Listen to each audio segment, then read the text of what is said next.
De hecho, está muy mal que empiece con esto, pero sí ya está.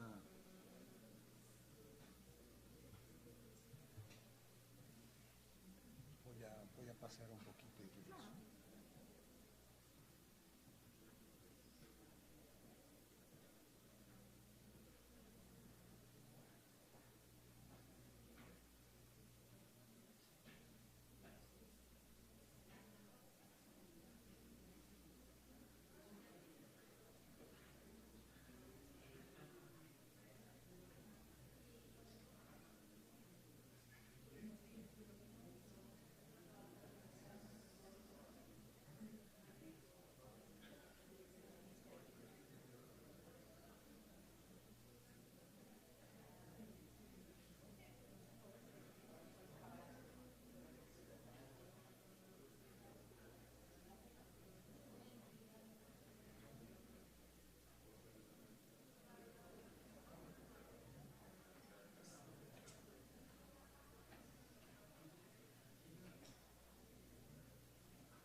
Buenos días. Bienvenidos a esta sesión. Me complace mucho presentarles al doctor José Luis Abreu León. Él hizo la licenciatura en física aquí en la Facultad de Ciencias de la UNAM y tiene un doctorado en matemáticas en el Instituto Tecnológico de Massachusetts. Ha sido profesor de esta facultad, de la Facultad de Ciencias de aquí de la UNAM, investigador del CIMAT en Guanajuato, de donde fue miembro fundador, investigador también del IMAS, del Instituto de Investigación en Matemáticas Aplicadas y Sistemas de la UNAM, de donde fue su director, y también fue profesionista autónomo en España. Ahí se especializó en el desarrollo de software educativo y fue director técnico del proyecto MALTE de la Comisión Europea. Fue director de desarrollo tecnológico en el ILCE, Instituto Latinoamericano de la Comunicación Educativa, y actualmente se desempeña como técnico académico en el Instituto de Matemáticas de la UNAM. Es miembro del Comité Técnico del SUMEM, el Seminario Universitario para la Mejora de la Educación Matemática, en donde es responsable del grupo de estándares. Tenemos mucho gusto de tenerlo con nosotros. Pues muchas gracias. Es realmente un gusto y un honor volver a ser invitado a pesar de ya mi edad avanzada a estas pláticas. Hace 5 años me hicieron el honor de invitarme a dar la sesión plenaria, la inaugural. Fue uno de los más grandes honores de mi vida y este es otro, ¿no? Bien, como se mencionó en la presentación, llevo algunos años trabajando, en los últimos años, he estado trabajando con el SUMEM, el Seminario Universitario para la Mejora de la Enseñanza de las Matemáticas en la UNAM, y en particular he estado codirigiendo el grupo de estándares junto con el doctor Javier Bracho. Es que como todo el mundo le dice Rolly, es muy difícil acordarse de su nombre.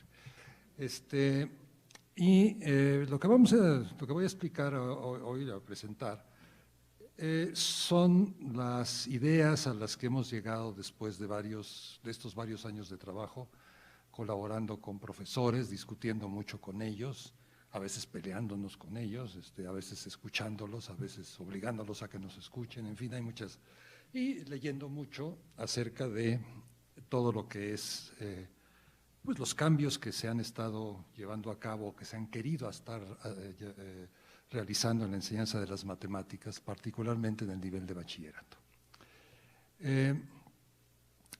Durante 75 años, estos 75 años que tiene la Sociedad Matemática Mexicana, y no enteramente por culpa de ella, hemos venido enseñando las mismas matemáticas y casi de la misma manera. Se han hecho cambios muy pequeños en la enseñanza de las matemáticas, apenas unos pequeños cambios en el contenido y en el enfoque didáctico. Pero en este espacio de tiempo, el mundo ha experimentado cambios extraordinarios en los que el desarrollo de la ciencia, la tecnología y las matemáticas han tenido un papel protagónico, está mal escrito eso, han tenido un papel protagónico. Eso es el motivo principal de esta plática y de esta preocupación. No tanto el mal desempeño de los estudiantes de bachillerato o de cualquier nivel educativo en matemáticas en cualquier lado del mundo, excepto en algunas partes notorias en donde todo funciona muy bien, ¿no? No es esa la preocupación es qué diablos debemos enseñar de matemáticas. Realmente no hay que cambiar nada, tenemos que seguir enseñando lo mismo que hace 75 años, y esa es la pregunta fundamental de esta plática en particular. Hoy en día, muchas de las ideas que durante la primera mitad del siglo XX moldearon los sistemas educativos son obsoletas. En particular, en las matemáticas no hemos realizado cambios en la enseñanza que incorporen la realidad del mundo contemporáneo, en el que el conocimiento está en Internet, al alcance inmediato de casi todos los seres humanos, y en el que la mayor parte del trabajo útil no es rutinario y no requiere saber cosas, sino grandes dosis de creatividad. Esa es la realidad de este mundo. No voy a dedicar la plática a justificar esta afirmación, creo que algunos ejemplos de ello los daremos, pero el hecho es que hoy en día y si quieren ustedes, por ejemplo, busquen a Adrián Paenza, que es un excelente comunicador de las matemáticas y de la enseñanza de las matemáticas, tiene una plática de esas de TED en Argentina, en Buenos Aires, en el que dice, bueno, yo tengo 64 años, no soy tremendamente viejo, no tengo 200 años, y cuando era yo niño, o sea, hace 55 años más o menos, todo mundo pensaba que lo que había que imitar, lo que había que tratar de alcanzar era ser sabio, ¿no? Ser una persona que sabe mucho. Hoy en día ese concepto es totalmente obsoleto. Todo lo que hay que saber está en Internet o hay forma de acceder a ello a través de Internet y a lo mejor acceder también a una biblioteca, ¿no? Pero el conocimiento ya no es un valor que lo tienen unas cuantas personas y que es el objetivo de la educación es adquirirlo. En cambio, lo que realmente hace falta hoy en día es ser capaz de enfrentar situaciones nuevas y resolverlas. Vamos a enfatizar mucho este punto. En esta charla exploraremos estos problemas y propondremos algunas ideas para avanzar en la solución. Propondremos algunos cambios, hablaremos sobre todo de los estándares. Es un libro que escribimos un grupo de personas que habíamos participado en estas discusiones y del cual vamos a hablar bastante. Hay una cosa muy evidente que quisiera yo señalarles y que por alguna razón nuestras autoridades educativas no llegan a caer en ellas, ¿no? La prueba PISA, tan respetada en todo el mundo, es una prueba que no requiere conocimientos. Es una prueba en la que, si ustedes leen los exámenes, yo he leído muchos de ellos, lo que hace uno es leer un problema, le plantean a uno una situación problemática y le hacen a uno preguntas.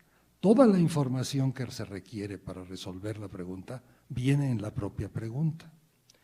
Y la solución requiere ¿de qué? Pues de pensar creativamente, racionalmente, de ser lógico, pero no requiere de saber algo que no está ahí. Nunca le piden a uno resolver una ecuación de segundo grado, ni calcular una integral. A lo mejor le piden estimar el área de tal región, así a grandes rasgos, etcétera, ¿no? Pero en México eso no lo hemos entendido, nuestras autoridades educativas no lo han entendido. Las pruebas enlace y planea, que las quieren corregir, y llevamos ya 15 años con este tipo de cosas, pues no se parecen en nada a las pruebas de PISA, ¿no? Son bastante diferentes. Entonces aquí hay una inconsistencia que empezamos a señalar. También quiero aclarar que a las instituciones educativas, a la SEP en particular, a la UNAM en menor medida, son a las que les corresponde resolver este problema de la educación o enfrentarlo. Sin embargo, creo que la comunidad matemática, o en general las comunidades académicas, tienen la obligación de analizar estos problemas y plantear posibles soluciones que puedan pues, inspirar o ayudar a las personas que son responsables de tomar los cambios, de realizar los cambios. El grupo de estándares se abocó a esta tarea y finalmente llegamos a publicar este libro, que hay varios vínculos de cómo obtenerlo en PDF y también se puede conseguir en papel. Ahora, hace poco salieron los planes y programas de estudio nuevos de la Secretaría de Educación Pública. Son recientes, así de junio o julio de este año. Acaban de salir. Hay una buena noticia. La buena noticia es que la filosofía, la concepción de las matemáticas que presenta es muy contemporánea, es muy coherente con la concepción de las matemáticas que avanzamos dentro de los estándares y de las que se avanzan en muchos lugares. Pero hay un fallo tremendo, que es cuando se habla de los contenidos, se olvidan completamente de esa filosofía y de esa concepción de las matemáticas. Ahorita voy a ser más explícito en ello, sobre todo a nivel de bachillerato. Ustedes saben que la Secretaría de Educación Pública ahora La educación obligatoria tiene dos partes, la básica, que es la primaria, preescolar, primaria y secundaria, y la media superior, que es el bachillerato.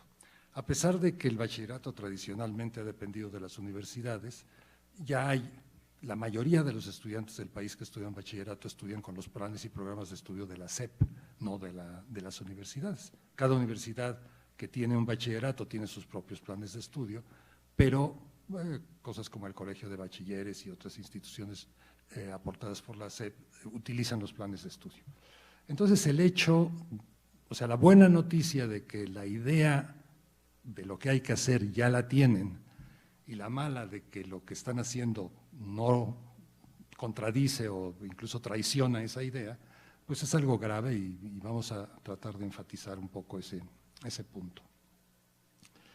El objetivo, y esto es algo en lo que estamos todos de acuerdo, aparentemente hoy en día, el objetivo de la enseñanza de las matemáticas en el bachillerato es que el estudiante descubra su capacidad de abstracción, su capacidad para pensar racionalmente y su capacidad para crear modelos matemáticos que le permiten entender situaciones del mundo que le rodea y plantear y resolver problemas específicos en torno a ellas.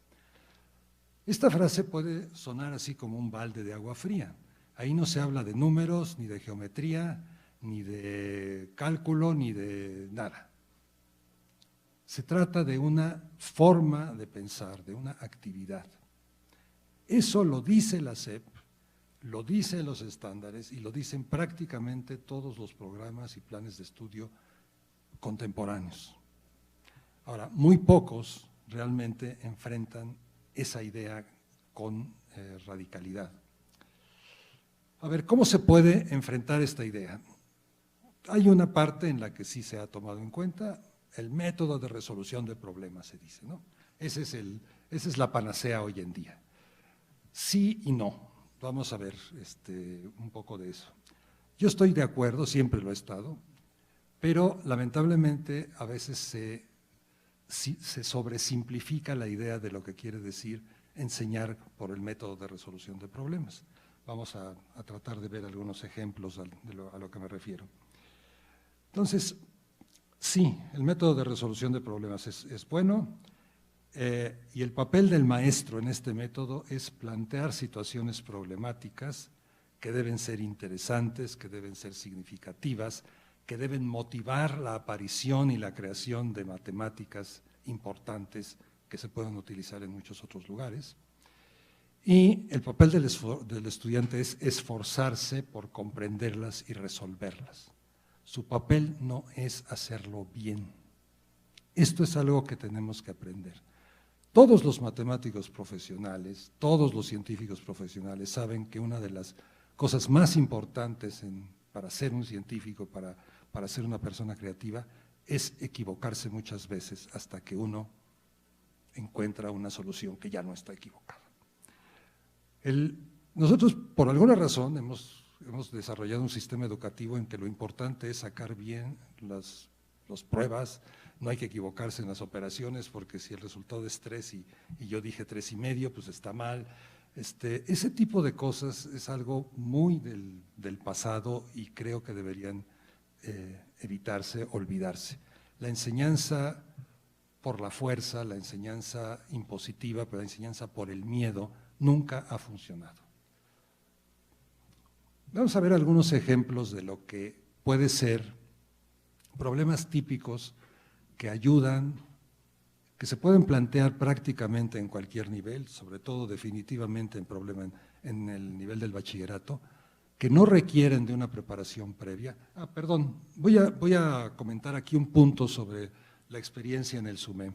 Una de las experiencias, de las partes más interesantes que tuve fue un periodo de trabajo como de 6 meses o 4 meses, algo así, muy intenso con profesores de primer año de bachillerato, en el que lo que se estaba discutiendo era la enseñanza del álgebra, porque eso es lo que fundamentalmente se enseña en primero de bachillerato.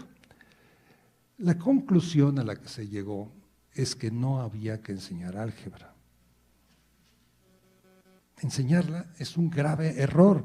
El álgebra cuando se enseña no se aprende, el álgebra se aprende usándola. Y eso todo el mundo lo sabe, pero como el objetivo es cumplir el programa de estudios y que los niños aprendan a factorizar y aprendan a tal cosa y tal otra, pues hay que enseñarles a hacer eso, porque si no, no van a pasar la prueba y van a salir mal en Planea y no sé cuántas cosas. Bueno, pero todo mundo sabe que aprender álgebra es aprender a usarla. O sea, la parte teórica déjensela a los matemáticos que lo estudian en tercer año de la facultad. La parte de realmente útil del álgebra es aprender a usarla. Entonces, vamos a ver problemas que pueden ayudar a aprender a usar el álgebra y pueden ayudar a aprender muchas cosas de geometría. Esta pregunta, que yo la había planteado con un edificio, después me di cuenta que era mucho mejor plantearla con una asta bandera. Es una asta bandera que está ahí en medio de un patio, me acuerdo de uno que estaba en Tlaxcala, en el centro de un patio de Tlaxcala, y estaba el asta bandera, y había una cuerda colgando, y la cuerda era un poquito más larga que la asta bandera. Entonces, ¿cuál es la altura de la bandera? Pero no es un problema de esos de que, me tienen que decir, digo, porque he tenido alumnos a los que les planteo aquí en la Facultad de Ciencias, les planteo este problema y me dice 3. Digo, he tenido alumnos que hacen eso, ¿no? O sea, se han acostumbrado a adivinar las respuestas. ¿Qué diablos es eso, no? Bueno, aquí es una situación problemática, no es un problema, no es un ejercicio, es una situación problemática. ¿Se puede resolver o no? Pues tienen que pensarlo, ¿no? Plantéeselo a los alumnos. Yo lo he hecho ya en varias ocasiones, sobre todo más bien a maestros de bachillerato, les he planteado estos problemas que voy a mostrarles, se los he planteado a maestros de bachillerato. Y batallan bastante para resolverlo, pero lo resuelven. Y cuando lo resuelven, tienen un orgasmo mental, que es lo que siempre decimos los matemáticos que pasa cuando hace uno matemáticas. Perdón por usar esa palabra, pero es que los matemáticos, sobre todo aquí el Rolly, mi amigo, siempre insiste que lo padre de las matemáticas es que son rete bonitas y que uno las disfruta mucho. Sí, pero disfrutar las matemáticas, y eso lo dice mejor Luis Montejano, que fue director de la Facultad de Ciencias, es un premio Universidad Nacional en Matemáticas, en área de Ciencias Exactas, y es un gran amigo mío. Y él tiene una explicación de lo que es hacer matemáticas que me gusta mucho, ¿no? Y hacer matemáticas es enfrentarse con un problema duro, difícil, cabrón, ¿no? Un problema que, híjole, no le ves ni por dónde, ¿no? Pero estás empeñado en resolverlo.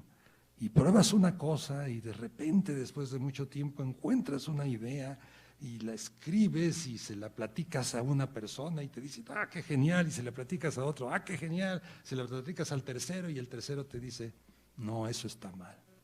Ay, güey, tienes razón, eso está mal, ¿no?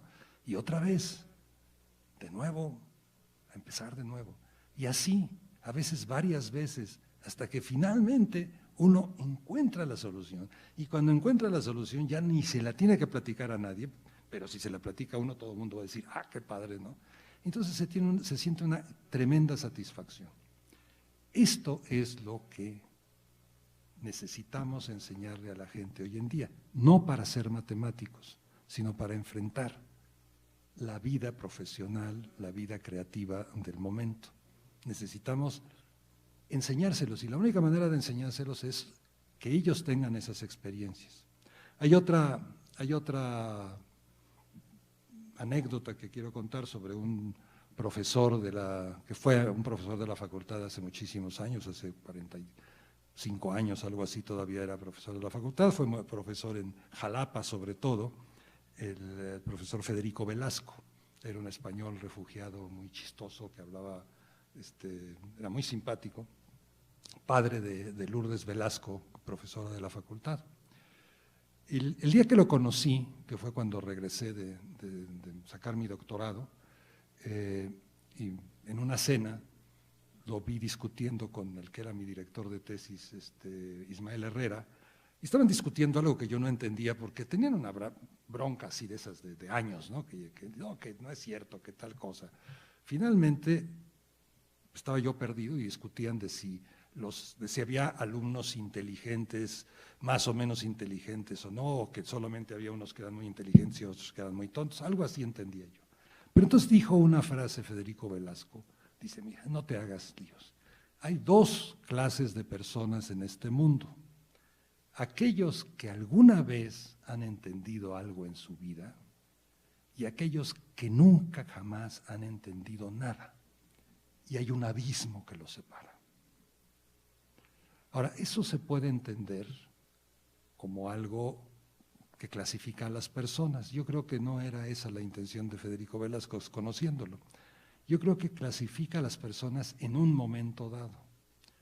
El momento en que una persona entiende algo, cambia su vida. Es mejor que tener un primer orgasmo, créanmelo.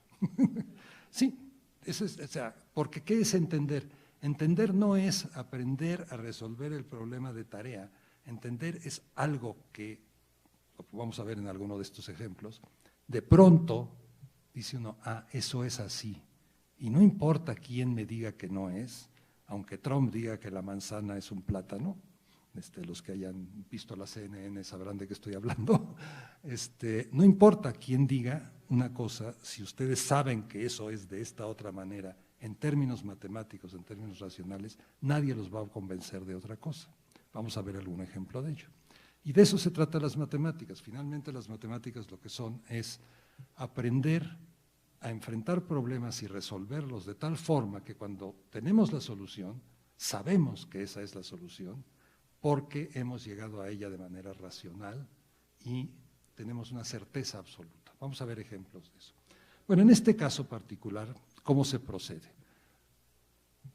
Se los puedo dejar para pensar. Otra cosa de este problema. Me gusta mucho este problema porque tiene varias cosas bonitas. Richard Feynman, que fue un premio Nobel de Física, todos los físicos que estudiaron el siglo pasado saben de él, todos usaron sus libros de Lecture Notes in Physics, es unos libros rojos enormes. Era un personaje increíblemente interesante, capaz, inteligente, todo el mundo lo consideraba de las personas más brillantes del mundo, y cuenta que en secundaria a él le encantaba resolver problemas, es más, era su manera de ligar, ¿no? Sabía muchos problemas y entonces las muchachas llegaban y les decían, mira, este cuate es muy inteligente, le voy a poner un problema, y llegaba la muchacha, le ponía un problema, y dice que en general ya se sabía los problemas, ¿no? Porque los había estudiado ya, pero de repente le llegaban con alguno nuevo y se esforzaba en resolverlo. Y este problema se lo pusieron a él en tercero de secundaria y le encantó poderlo resolver. Se dio cuenta de la potencia que tienen las matemáticas elementales, el álgebra, para poder resolver esto, ¿no? Entonces, ¿cómo se enfrenta este problema? Ya se los voy a decir nada más porque yo soy mal profesor, no soy capaz de darles el problema y decir que lo haga, tengo muy poca paciencia. El chiste, bueno, nada más les voy a decir la idea, el chiste es que se les ocurra traer un metro, por supuesto no se pueden subir al asta bandera para medirlo, el metro a lo mejor mide poquito, no pueden estirarlo hasta arriba, entonces eso ya sería la solución, ¿no? Entonces lo que hacen es medir el trozo de cuerda que sobra y luego estiran la cuerda y hacen un triángulo rectángulo con ella donde la cuerda es una hipotenusa y entonces miden el cateto horizontal y usando el teorema de Pitágoras y cosas muy elementales plantean un sistema de dos ecuaciones con dos incógnitas que a pesar del teorema de Pitágoras acaba siendo lineal y se puede resolver muy fácilmente. ¿Okay? Esa es la solución. La solución, que alguien se las diga, no tiene chiste. El chiste es que la encuentren ustedes mismos, ¿no? Que hagan las operaciones ya no tiene tanto chiste, sobre todo si ustedes son matemáticos, son maestros de matemáticas. Pero para un joven, lo que tiene que hacer es descubrir que es un problema real y que, a ver, ¿se puede o no se puede? Porque a lo mejor no se puede resolver, ¿no? ¿Quién le ha dicho que eso se puede resolver? A lo mejor tengo que cortar la cuerda o hacer un método de otra manera, ¿no? Entonces, este es uno de los problemas bonitos, que es muy sencillo y que vamos a analizar un poquito. Primero, ¿cómo se trabaja en matemáticas? Esto es algo muy general, esto se lo oí también a una en una plática TED a una maestra joven, también argentina. Dice, primero se analiza una situación problemática y se identifica un problema concreto. ¿Cuál es el problema concreto aquí? Bueno, la situación está ilustrada por el dibujo, ¿no? El problema concreto es, ¿puedo saber la altura del asta bandera? ¿La puedo conocer? Se inventa alguna representación abstracta a la que podamos aplicar la razón. Esa representación del triángulo rectángulo estirando, a eso me refiero. Se crea alguna conjetura o se inventa un algoritmo para obtener la respuesta. La conjetura es que sí se puede y vamos a ver si esta situación, este esquema que podemos hacer, nos brinda unas ecuaciones que son solubles y que me van a dar la altura, porque a lo mejor planteo unas ecuaciones, pero pues que no se pueden resolver, ¿no? Entonces se intenta demostrar la validez. ¡Ah, qué horror! Una Z que me faltó ahí. De la conjetura o la eficacia del algoritmo para resolverla. Y finalmente, pues sí, lo que hacemos es lo resolvemos. Luego, también una cosa que hay que hacer es comprobar que el resultado es cierto. Es decir, por ejemplo, vamos a ver si mi algoritmo funciona cuando la cuerda es igual, exactamente igual del tamaño del otro. Bueno, ahí no funciona, pero a lo mejor si es exactamente del doble de tamaño, vamos a ver que efectivamente encuentro la solución de esa manera, en vez de buscar algunos casos particulares. Si no logramos demostrar la conjetura o comprobar la eficacia del algoritmo, tendremos que inventar otra conjetura u otro algoritmo o de plano plantear un modelo abstracto nuevo. Eso es lo que, como se trabaja en matemáticas, más o menos es una descripción sencilla. Aquí es la descripción que ya les hice de lo que se hace en este caso. En primer lugar, hay que tener mucha paciencia para aplicar este tipo de cosas. O sea, no es algo como aquí que se los platico y luego les doy la solución, ¿no? Si hacen eso, se acabó el chiste de una clase, ¿no? Lo que hace falta es que realmente los alumnos empiecen a discutirlo. Algo que ayuda mucho, por experiencia se los digo, es plantear problemas que no tienen datos, como aquel que les dije. Los datos los tiene que buscar el alumno. ¿Cuáles son los datos que necesito para resolver este problema? Y entonces suponer que realmente uno puede medirlos. Y ya en el bachillerato, además, no hace falta que los mida, ¿no? Sea lo que sobra de la cuerda, punto, ¿no? Entonces ya lo puedes trabajar con un ente abstracto, ¿no? Con un número concreto. Ya puedes hacer álgebra porque ya estás en bachillerato. Y si no puedes hacer álgebra estando en bachillerato, pues es el momento de hacerla, si no, ¿cuándo, no? Si no se hizo en la secundaria, pues antes se hacía, ahora ya casi no. Bueno, entonces tarde o temprano, después de estar tratando con con el problema, se ocurre la idea, se ocurre alguna de las ideas, a veces se les ocurren ideas muy mafufas, pues hay que dejarlos, ¿no? Parte es divertirse, ¿no? Le pido a un marciano que suba, no sé, y que mida, cosas así, ¿no? Pero pues, finalmente hay un consenso de lo que es sensato y de lo que no es sensato, a menos que uno esté trabajando en la Casa Blanca hoy en día. Bueno, otro problema que es muy, muy, muy útil, incluso ya para maestros de bachillerato, para profesores de bachillerato. ¿Cuánta agua hay en este tanque esférico? Problema similar al otro. Hay que medir cosas. ¿Qué podemos medir? Pues, por ejemplo, podemos medir el diámetro o el perímetro del tanque esférico, ¿no? Ponemos una cuerda y vemos la longitud de la cuerda y podemos medir el diámetro. Del agua, ¿qué podemos medir? Sin vaciar el tanque, ¿no? Pues quizás la profundidad del agua. Con una cuerda que se pueda mojar, la metemos hasta que toque el fondo y la sacamos y medimos la profundidad del agua. Esas son las ideas que tienen que generar los alumnos primero. Después, ahora viene lo complicado, porque ahora, ¿qué vamos a hacer? Ahora sí se los voy a dejar, porque además no hay tiempo de resolverlo aquí. Pero es un problema que se puede enfrentar en primero de bachillerato, sin ninguna dificultad para resolverlo. O sea, sí hay dificultades y ahorita vamos a hablar de cuáles son las dificultades. Pero no se necesita cálculo para resolverlo, no se necesita calcular una integral, ¿no? Se necesita saber cuál es el volumen de la esfera, eso sí, 4πr cúbica, ¿no? Eso sí, se la tienen que saber. Lo cual perfectamente se puede demostrar de manera muy elemental, como lo hizo Arquímedes. Hoy en día hay muchas formas de demostrarlo sin utilizar cálculo. Eso es algo que valdría la pena, por ejemplo, cuando se plantea ese problema, no saben cómo se calcula el volumen de la esfera, pues vamos a ver cómo lo hizo Arquímedes, ¿no? Y es muy bonita la forma de hacerlo, es una cosa que solamente requiere del teorema de Pitágoras, ¿no? Y de saber que pi es pi, ¿no? El número pi. Bueno, ahora, hay que determinar unas magnitudes que son medibles, ¿no? Que se pueden medir. Después, buscar un modelo geométrico. Después, plantear un sistema de ecuaciones, lo mismo que en el otro caso. O sea, los pasos son exactamente los mismos, ¿no?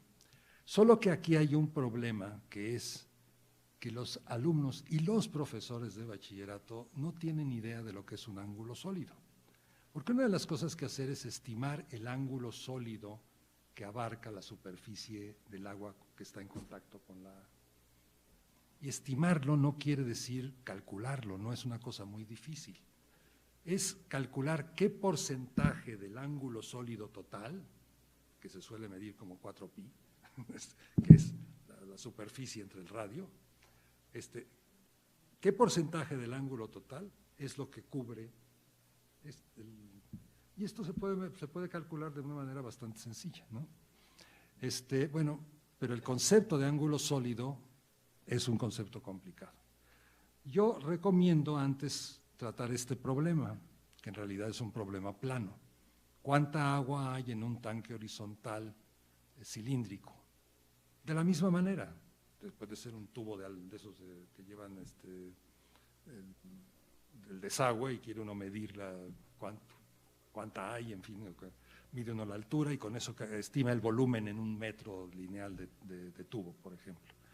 Aquí es exactamente la misma situación, nomás que los ángulos son ángulos normales.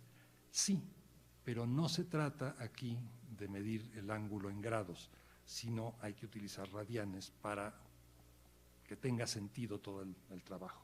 Una de las cosas que tienen que aprender la gente es que los grados son una tontería lingüística y que el cálculo y todo lo que hacemos en matemática debería hacerse siempre con radianes, que no es más que una conversión lineal entre una cosa y la otra, pero bueno, en fin, eso no es algo no debería ser un problema, pero créanme, es un problema. Aquí en la Facultad de Ciencias, el segundo año de la carrera, muchos alumnos tienen dificultades para utilizar los radianes. Bueno, este tipo de actividad debe practicarse en distintos niveles, por supuesto. Yo he puesto dos problemas que están en algún nivel, hay que buscar el nivel adecuado, hay que ver con qué problema se empieza. Una característica que tienen estos problemas es que dan trabajo para varios días a veces, ¿sí? O sea, sobre todo si uno se equivoca y lo puso a un nivel demasiado elevado. No importa, no se trata de decir, no, ahora les voy a dar una clase de ángulo sólido para que entiendan esto. No, se trata de que ellos descubran ese concepto poco a poco y es parte del papel del maestro irlos llevando en esa dirección. Eso no quiere decir no lean un libro o algo así, pero sí se requiere que ellos sientan la necesidad de estos conceptos matemáticos ahora que las van a tener que utilizar para resolver los problemas. Esta manera de proceder está encaminada a inculcar en el estudiante la idea de que las matemáticas son útiles y que no hace falta conocerlas de antemano para poder usarlas. Estoy diciendo algo muy radical. Sino que uno puede reinventarlas o buscarlas en libros o en internet cuando las necesite. Incluso uno puede inventar conceptos y modelos matemáticos propios, adecuados para el problema en cuestión. Esto es muy radical, estoy diciendo una cosa que ningún profesor ahorita de primaria y de secundaria me creería, pero es cierto, eso es lo que hace uno cuando aprende uno matemáticas. Cuando uno utiliza las matemáticas, uno saca las cosas que uno sabe, pero porque a veces hace falta inventar algo nuevo. Y vamos a ver un ejemplo que me gusta mucho, y es este problema que aquellos de ustedes que hayan oído alguna plática mía ya lo habrán visto, porque siempre lo uso. Pero es que tiene un valor muy, muy grande. Yo este problema me enfrenté con él durante una conferencia del doctor Giancarlo Rota en el Instituto de Matemáticas cuando estaba en la Torre de Ciencias, allá y toda la plática fue plantear el problema, hablar de filosofía de las matemáticas y al final resolverlo. Entonces toda la gente estaba todo el tiempo pensando y nadie lo pudo resolver. ¿Sí? Este problema es, se tiene un tablero de ajedrez mutilado, se le quitaron 2 esquinas, 2 cuadros de las esquinas. La pregunta es, o el problema es cubrirlo exactamente con las fichas de dominó que tenemos, que cubren exactamente cada una dos de los, ¿sí? O sea, vamos a ver si entra, bueno, pues esto, se trata de hacer esto, aquí. Yo, como ven, el asunto obviamente no va a ser tan fácil, porque hay que ver si realmente lo cubren o no. Uno puede perder el tiempo, digo, no perder el tiempo, porque es parte de lo que es hacer matemáticas, es enfrentarse con el problema y tratar de resolverlo. Lo que conviene aquí es plantearlo como un problema, como si sí se puede resolver, para que realmente uno empiece a quebrarse la cabeza y a decir, no, yo soy muy ingenioso y lo voy a hacer, ¿no? Y me pico y no me salió y ya, pero ya mero me iba a salir, ¿no? Y voy a… Bueno, el caso es que el pensamiento matemático que hay que desarrollar debería no darle la regla, pero los alumnos deberían, por ejemplo, a lo mejor ocurrírseles qué pasa si me regreso a un caso más sencillo. El programa no me permite regresar a un tablero de 2×2, pero ¿qué pasaría en un tablero de 2×2? Pues obviamente no lo puedo resolver, ¿verdad? Digo, porque hay 2 cuadros los cuales no se pueden cubrir con una sola ficha de dominó de manera exacta. Esto nos queda claro.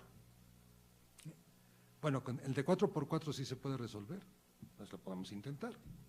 Inténtelo. Bueno, vamos a hacer un intento. Aquí, pues, bueno, cualquier cosa que ponga va a tener que poner una vertical, ¿no? Va a tener que poner una vertical aquí. Chin, y acá, pues ya voy a tener que poner esta. Y aquí ya no me queda otra más que poner una aquí y otra acá. Y aquí ya estoy jodido, ¿verdad? Porque pues no importa qué ponga, pues ya no pude, ¿no? Ah, bueno, entonces dirá el alumno ingenuo que todavía no ha entendido nada en su vida, dice, ah, pues no se puede. Dice, bueno, pero ¿cómo sabes que no se puede, no? Demuéstrame que no sabes que no se puede. Algún otro compañero le dirá, no, yo ahorita lo voy a resolver, voy a intentarlo, ¿no? Finalmente, ¿qué es lo que se logra aquí? Es tener, después de mucho, una conjetura. La conjetura es que no se puede, ¿sí? Ahora hay que demostrarlo. Eso es hacer matemáticas, es crear una conjetura y convertirla en teorema, es decir, demostrar que esa conjetura es cierta. Vamos a dejarlo en el caso de 8×8. ¿Alguien tiene una idea? Alguien que no se sepa la demostración ya, porque los que se la saben ya. Pero, ¿quiénes no la saben? Ah, qué bueno, tenemos varios que no la saben, qué bueno. Eso demuestra que mi público así fiel es poco, porque viene gente nueva. Bueno, a ver, ¿hay alguna idea? Es muy difícil que se les ocurra la idea, y sin embargo la idea es muy simple. Y dice aquí, pintar los cuadros. ¿Eso cambia el problema o no lo cambia? No lo cambia. Crea una estructura matemática abstracta encima del problema. Los cuadros a lo mejor ya estaban pintados, pero el problema se los pudo haber planteado así. Ahora, con los cuadros pintados, puede que sí se ocurra una idea. A ver, los cuadros que quitamos, ¿de qué color eran? Negros los dos. ¿Cuántos cuadros negros y cuántos cuadros blancos tenía el tablero de ajedrez originalmente? En total tenía 8 por 8, 64. La mitad negros y la mitad blancos. Había 32 cuadros negros y 32 cuadros blancos. Quité 2 negros, entonces hay 32 cuadros blancos y 30 cuadros negros. ¿Qué cubre una de estas fichas de dominó? 1 y 1. Cuando haya yo puesto 30 fichas, habré cubierto necesariamente 30 blancos y 30 negros. Y los otros 2 blancos ya no los voy a poder cubrir, porque cada ficha cubre 1 blanco y 1 negro. Esto es el resumen del resultado. Piénsenselo, es muy rápido como lo dije, no es fácil de captar así inmediatamente, pero es una demostración que tiene una característica maravillosa.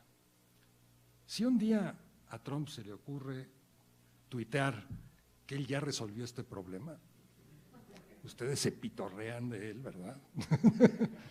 ¿Por qué? Porque saben que no se puede, ¿verdad? Igual que sabemos los matemáticos y que no se puede encontrar la cuadratura del círculo con regla y compás y que hay una serie de problemas. Los problemas más interesantes de matemáticas generalmente son aquellos que no se pueden resolver, o sea, que la solución finalmente es que no existe tal solución, ¿no? Y estas cosas son sorprendentes. Hay otro problema, por ejemplo, y se lo voy a robar a Adrián Paenza también. Dice, él asegura, en la ciudad de Buenos Aires, que tiene alrededor de 2 millones de habitantes, hay al menos 2 personas que tienen el mismo número de pelos en la cabeza. Eso es un teorema matemático. Fíjense en su demostración, es maravillosa. ¿Cuántos pelos en la cabeza tiene una persona? Bueno, exactamente no sabemos, pero se sabe que alguien como usted, por ejemplo, que tiene un montón de pelos en la cabeza, pues tiene a lo mejor, cuando mucho, unos 200,000. ¿Sí? Lo que no tiene es 2 millones de pelos en la cabeza. ¿Sí? Entonces, agarremos el número 1. Si no hay 2 personas que tienen un pelo, pues 2, 3, 4. Llega un momento antes de los 2 millones en que tendrá a ver que se repita el número de pelos en la cabeza, no necesariamente. Entonces, es un teorema. Digo, el Rolly tiene bastantes menos y Falcone también, pero bueno, ahí ellos los desecharíamos rápido, ¿no? Bueno, esto es lo que es hacer matemáticas, ¿no? Por ejemplo, otro problema también de Adrián Paenza, me gustaban mucho sus problemas. ¿Cuántos partidos de tenis hay en un torneo de tenis como el de Roland Garros? Dato, esto se podría plantear como problema de PISA. Dato, hay 128 jugadores al entrar y todos los juegos eliminan a uno de los jugadores. ¿Cuántos partidos se tienen que realizar en el torneo de tenis?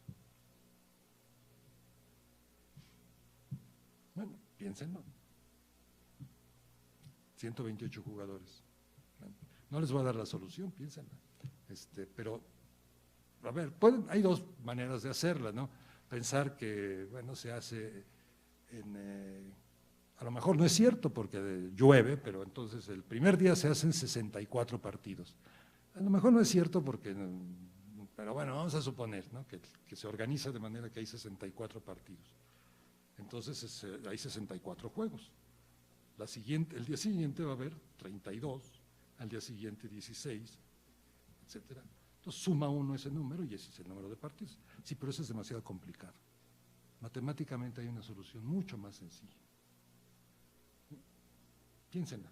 Bueno, este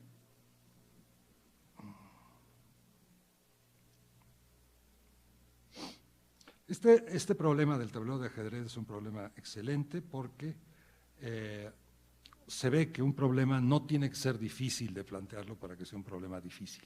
Créanme, yo no conozco a ninguna persona que lo haya resuelto por sí misma todavía.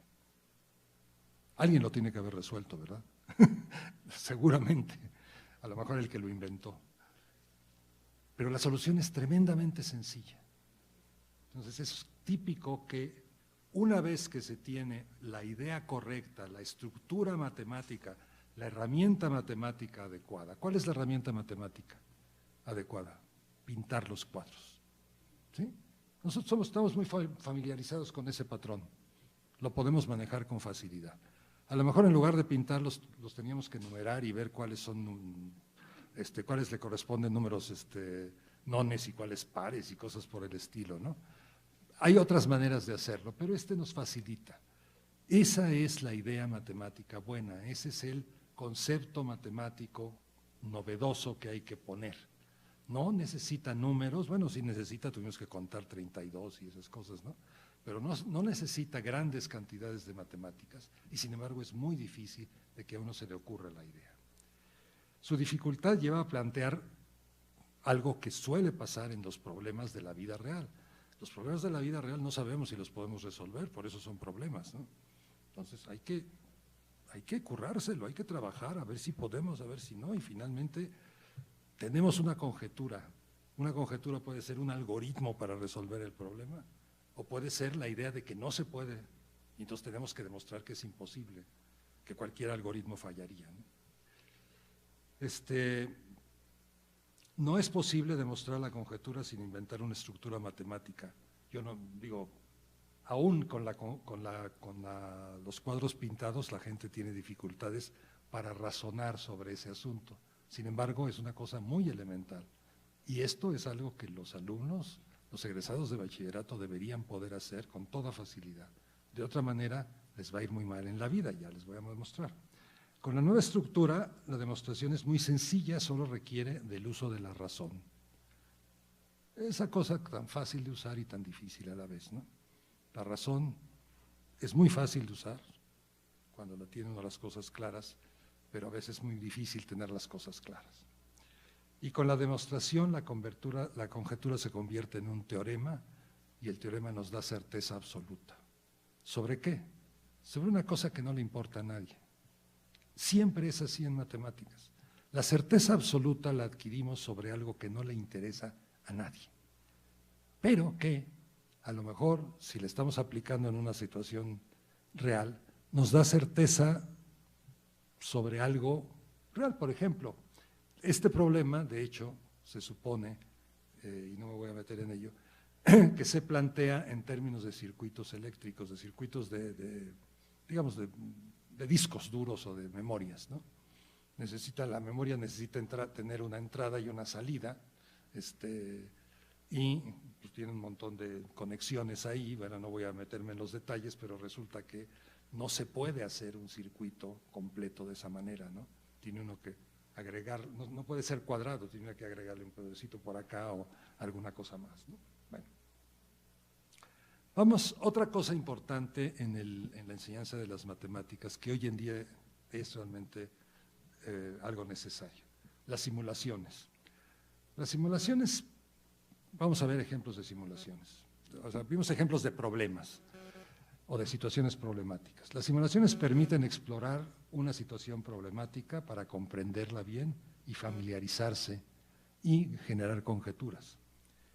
De hecho, en este problema hicimos una simulación, ¿no? Hubiera yo podido traer mi tablero de ajedrez, pero lo hubiera yo perdido seguramente, ¿no? Entonces no vale la pena, y además lo he tenido que cortar, ¿no? Qué cosa tan fea. Entonces no hace falta. Las simulaciones son formas baratas de explorar cosas en problemas.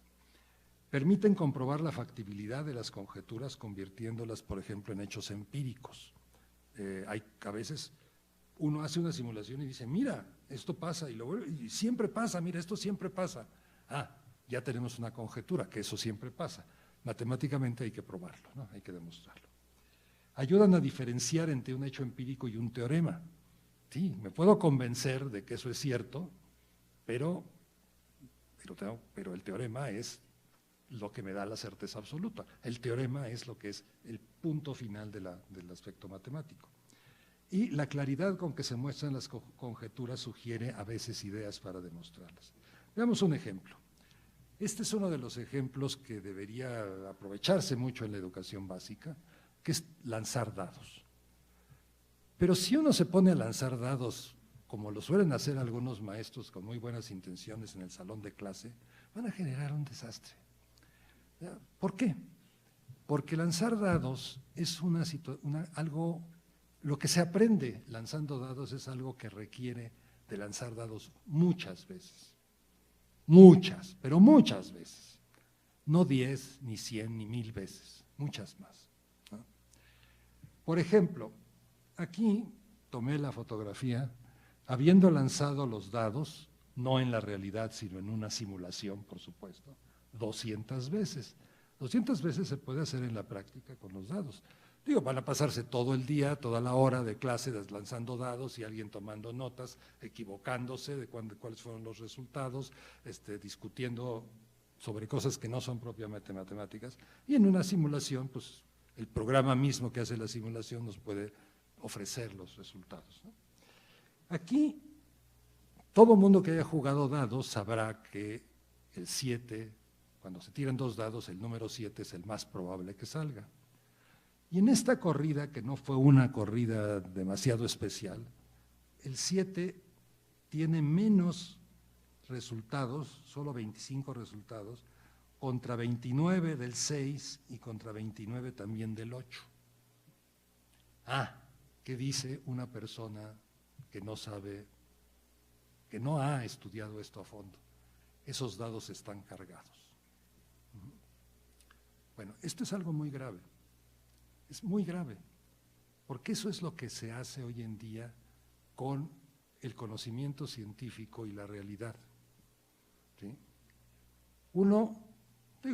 Yo que he sido, mis amigos lo saben, he sido escéptico del cambio climático, ahora ya estoy convencido porque hice unas cuentas.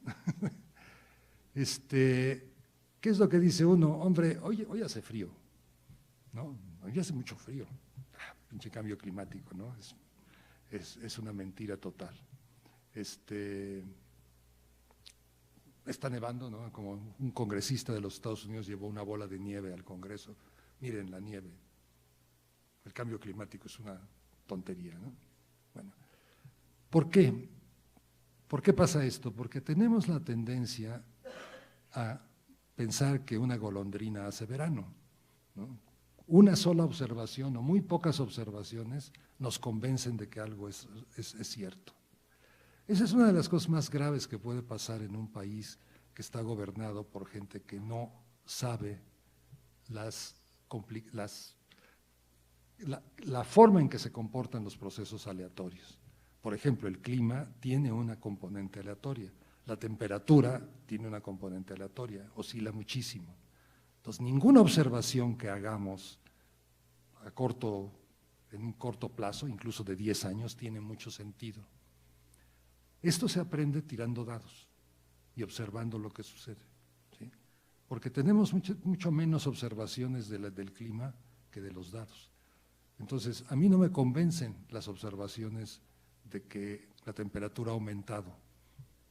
No me convencen, no sé si son realmente ciertas. Hay muchas evidencias, sí es cierto. He visto glaciares que se…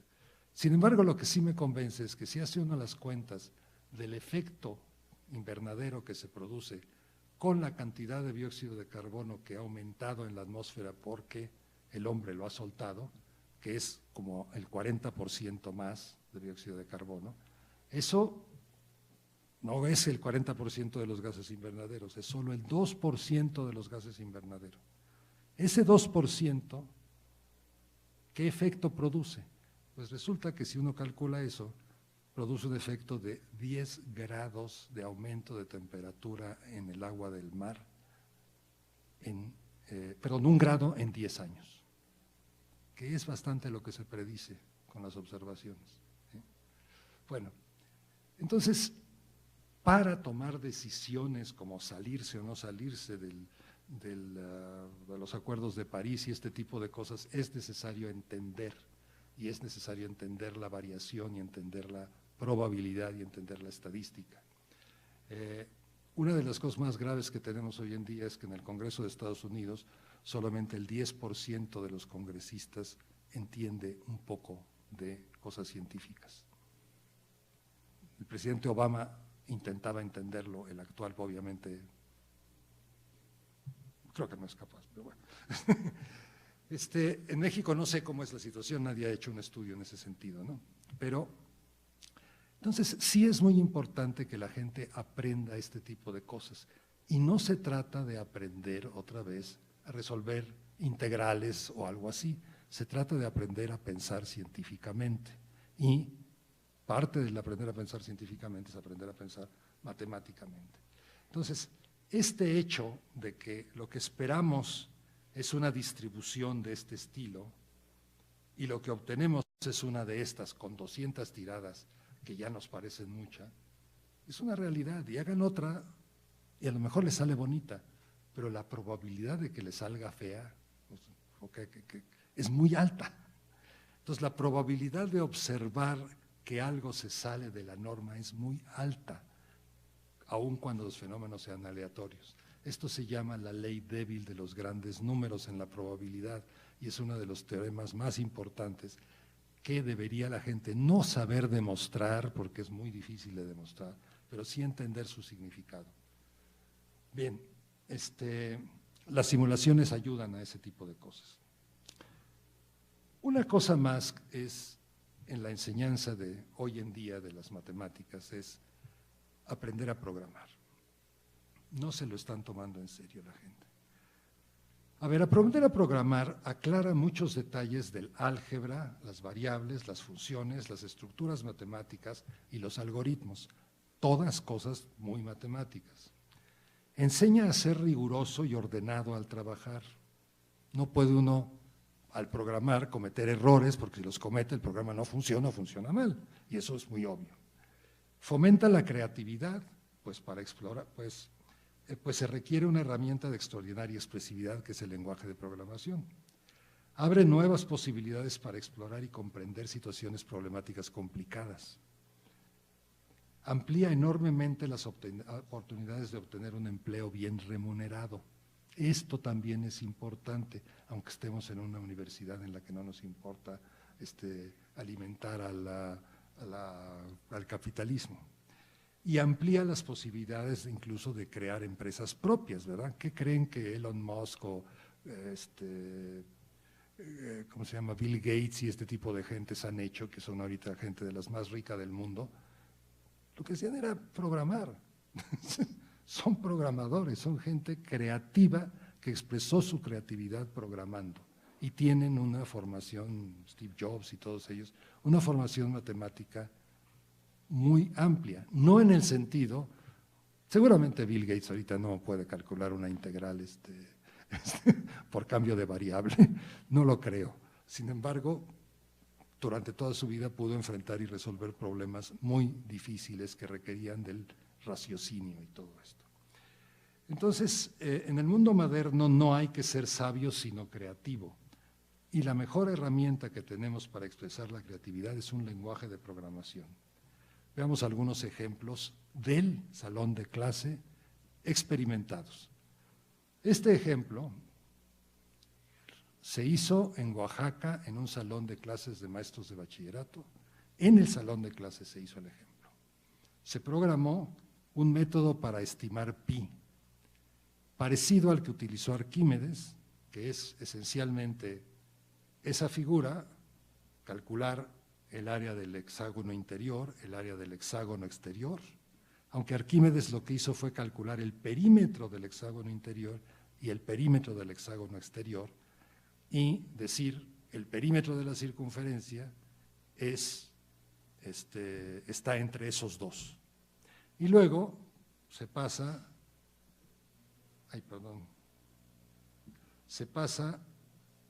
a dividir en dos, y entonces ya en lugar de un hexágono tenemos un dodecágono, y se hace otra vez el mismo cálculo. ¿Con qué herramienta se hace ese cálculo? Con el teorema de Pitágoras nada más.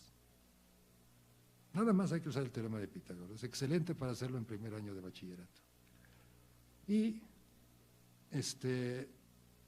y se hace una cosa recursiva, que es una cuestión que en programación se entiende muy bien cómo hacerse y la importancia de lo que tiene hacer algo recursivo. Se vuelve a partir en dos y ya se tienen las fórmulas para el siguiente paso, como les voy a enseñar ahorita, y se sigue, y aquí vamos escribiendo. Entonces, con 5 pasos se obtiene una mejor aproximación que la que obtuvo Arquímedes, que utilizó solo 4 pasos, pero los utilizó con perímetro. Con área es más sencillo de explicarlo, esa es la razón por la que yo uso área. Pero podemos seguir y obteniendo, y la computadora nos sigue haciendo los cálculos, y aquí ya tenemos que una coincidencia de, pues no sé cuántos, como de 12 dígitos decimales. Esto no se había logrado hacer hasta creo que, con este método no se logró, los chinos creo que llegaron a tener 6 lugares decimales con este método. ¿Por qué? Porque es tremendamente complicado hacer las operaciones a mano. Y los chinos tenían un buen sistema de numeración. El pobre Arquímedes tuvo que trabajar con el sistema de numeración griego, que era el peor del mundo, ¿no? De veras, créanme. Bueno, no, el peor es el de los romanos, pero realmente era terrible. Bien. Entonces, esto es algo que se puede hacer en clase, lo hemos hecho en clase. Ese es el programa. Ese es el programa. Tiene 8 líneas. ¿Sí? Y lo hicieron los profesores, primero haciendo el cálculo geométrico, y luego yo los llevé un poquito a que vieran que se podía ver eso como un proceso recursivo. Y ese programa no es más que un ciclo que va calculando, en términos del primer valor, el siguiente, de la altura de los triangulitos y el apotema de los triangulitos, a la altura de los triangulitos y el lado de los triangulitos, usando el teorema de Pitágoras repetidamente. Entonces, no programar por alguna razón, mucha gente cree que es algo así tremendamente complicado o no sé qué. Hay muchos lenguajes de programación hoy excelentes. Yo recomiendo, GeoGebra es un programa excelente para hacer matemáticas, no voy a decir nada malo contra GeoGebra, pero no es un programa adecuado para aprender a programar.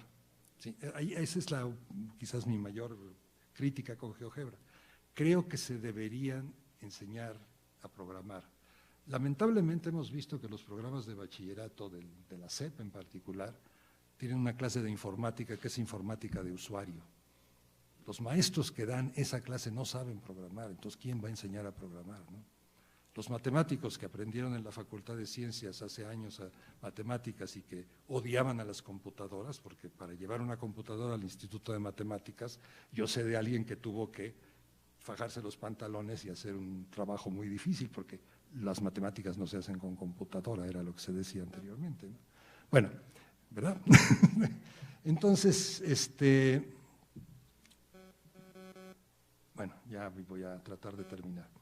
Entonces, un programa muy sencillo, la parte gráfica es un poquito más complicada de hacerse, no es necesaria, se puede hacer en el pizarrón y no se tiene que programar, pero creo que sí es importante aprender a programar y aprender también la potencia de la computadora. Aquí les voy a enseñar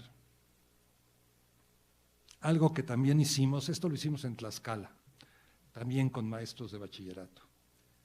Programar los métodos de integración numérica. Esta es la regla del trapezoide, 3, 4, 5, 6, etcétera, va mejorando la aproximación. Esa integral es la integral del seno y en realidad el resultado es un 2, ¿no? Con esta pues nos aproximamos al 2, pero empezamos muy mal. Con la del valor medio vamos por arriba y también empezamos mal. Y vamos mejorando, pero mal. Con la regla de Simpson, que es ajustar una parábola, ya desde el principio tenemos mejor resultado con solo una partición en 2 elementos, ya tenemos mejor resultado que con la regla del trapecio, con la regla del otro en 10 o 12 pasos. Y en unos 20 pasos obtenemos el resultado exacto hasta 6 cifras decimales. Esto es muy impresionante. Estos son métodos numéricos de cálculo que son mejores hoy en día que los métodos tradicionales de hacer cálculo con integración. Las integrales exactas son menos exactas hoy en día que las integrales calculadas numéricamente. ¿Por qué? Porque se calculan en términos de funciones especiales, como senos, cosenos, exponenciales, que requieren de tablas o de consultar y obtener un valor aproximado de todas maneras. Entonces, a mí me duele mucho ver que todavía hay clases de cálculo en lo que se pasan 3, 4, 5 meses, 6 meses enseñando métodos de integración terriblemente complicados, cuando sirven únicamente para investigaciones teóricas, ¿no? En la práctica, con una computadora cualquiera sencillísima y con un programa muy fácil de hacer, que tarda una persona con cierta práctica media hora en hacerlo, puede uno calcular integrales con muchísima precisión y de cualquier tipo de funciones.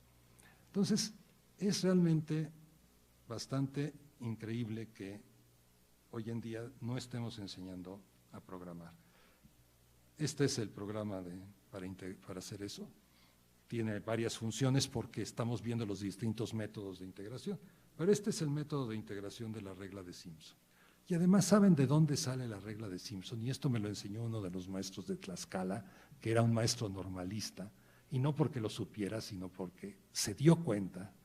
Habíamos calculado la cuadratura de la parábola, que es lo que hizo Arquímedes para demostrar que un sector de parábola tiene área, un sector cortado por una recta, tiene la misma área, tiene 2/3 del área del paralelogramo más pequeño que lo contiene. Imagínense una parábola, la corto, y el área que hay ahí es 2/3 del área del paralelogramo que está ahí. Eso lo demostró Arquímedes hace más de 2000 años. Bueno, eso es lo que hay que usar. Ese 2/3 es el que hay que usar, es lo único que hay que saber para hacer el método de aproximación de la regla de Simpson, que nos lo enseñan de una manera complicadísima, ¿no? Y este señor me dijo, mire, si lo hacemos, no lo podemos hacer. Digo, sí, vamos a hacerlo, y pasó al pizarrón y ahí entre todos lo hicieron y me quedé maravillado. Eso gracias a que estábamos programándolo. Si no lo hubieran programado, pues lo hubieran estudiado en un libro y les hubieran pedido que lo hicieran manualmente, se hubieran equivocado y era aburridísimo. La computadora también sirve para entender las matemáticas, ya voy a tratar de cortar y ya paso a simplemente ejemplos para ayudarnos a entender las matemáticas tradicionales. Hay una gran cantidad de ejemplos, este es bellísimo, con este ejemplo se demuestra, no vamos a entrar, que las curvas cónicas no requieren de un círculo para ser definidas. Eso es algo muy fuerte. Nosotros sabemos, o sea, toda nuestra definición de curva cónica es lo que se obtiene al cortar un cono circular, sea o no recto, por un plano. Pero hay un círculo ahí metido. Bueno, resulta que las curvas cónicas se pueden generar de manera básica sin círculos. ¿Sí? Bueno, eso es bonito simplemente. Todas estas cosas, simulaciones tan bellas como esto, por ejemplo,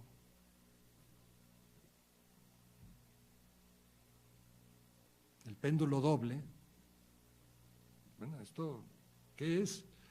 Estos son la computadora resolviendo las ecuaciones de Lagrange, estoy ya hablando de cosas más avanzadas, de este sistema de energía cinética y energía potencial, que esto cualquier alumno de primer año de carrera de mecánica lo puede plantear, ¿no? Bueno, ahora segundo año, porque aquí también ya pasaron la mecánica seria más allá, ¿no? En fin, hay muchas cuestiones que se pueden entender, resolver y aprender utilizando la programación. Y ya voy a tratar de cerrar. Hay simulaciones, bueno. Un detalle interesante. que también es importante sobre todo compartir con los alumnos. Sí, son estas dos cosas las que voy a decir ya.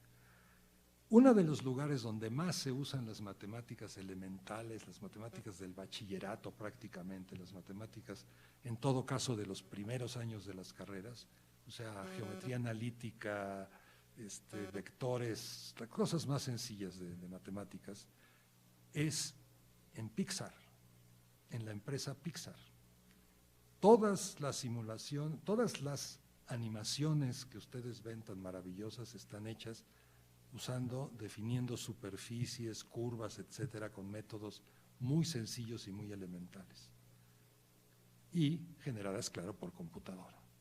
Y la empresa Pixar le da trabajo a un montón de gente y nos divierte a todos los demás.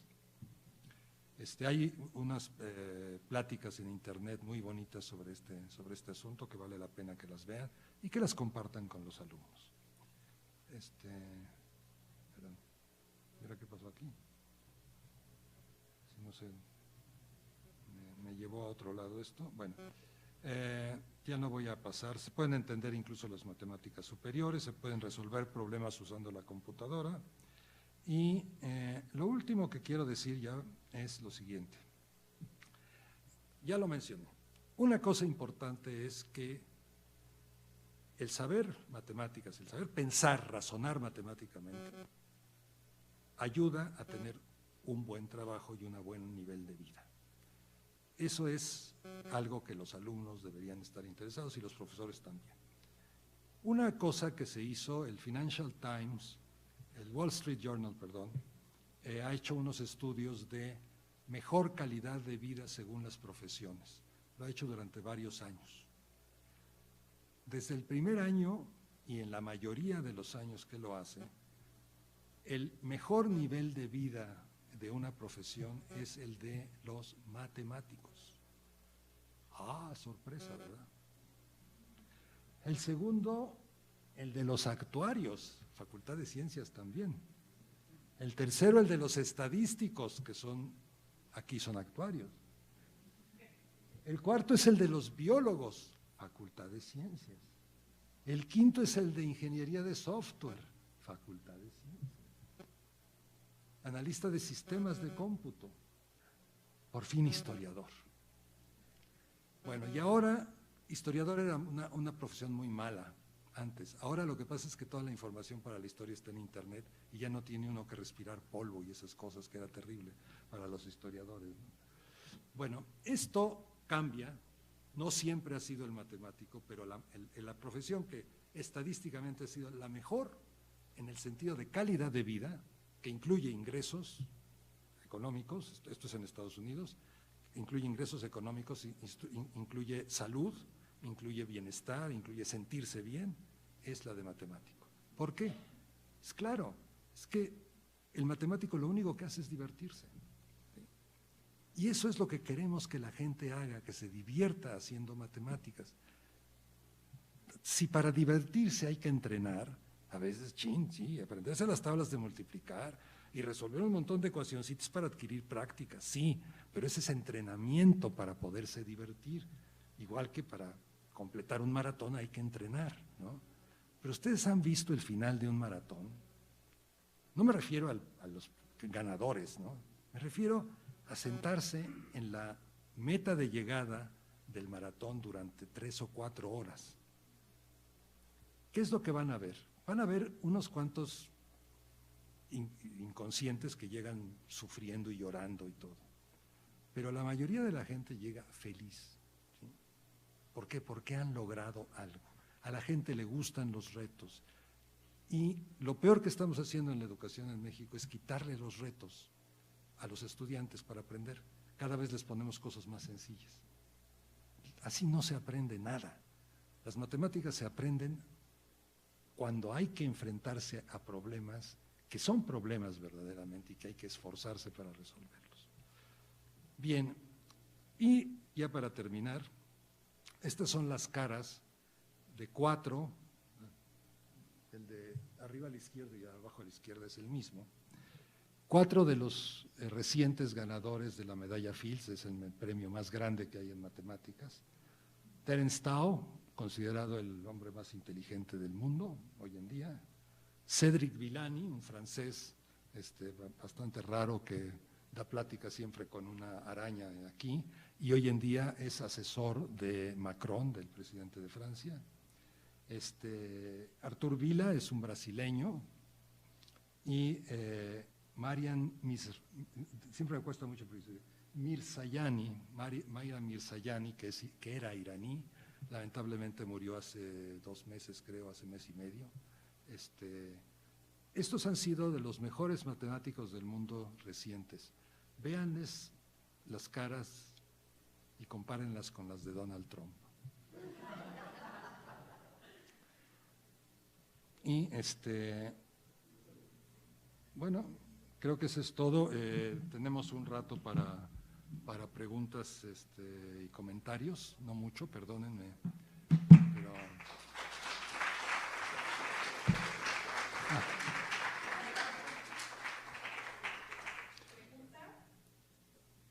Al final están, ay, perdón, si lo pueden volver a aprender, al final están los vínculos a esta plática, con todos sus errores de ortografía, y al libro de los estándares, que tiene gran parte de esta filosofía que he estado tratando de explicar. Entonces, sí. No, pues la modestia me impide mencionarlo, ¿no? Ese Descartes es un programa que yo he venido desarrollando desde hace 20 y tantos años. Se usa mucho en España, muy poco en México. Aquí llegó tarde. En España empezó antes que GeoGebra. Aquí llegó después de GeoGebra en general, aunque algunos lo conocieron antes y lo siguen usando. Y lo seguimos desarrollando. Es un programa que permite hacer simulaciones con muy poca… O sea, está diseñado para que los matemáticos programen sin saber programar o aprendan a programar de manera bastante fácil, ¿no? Se llama Descartes y en la página hay una página de descartes.matem.unam.mx donde se puede descargar la documentación. Aquí Joel es el que lo está desarrollando, y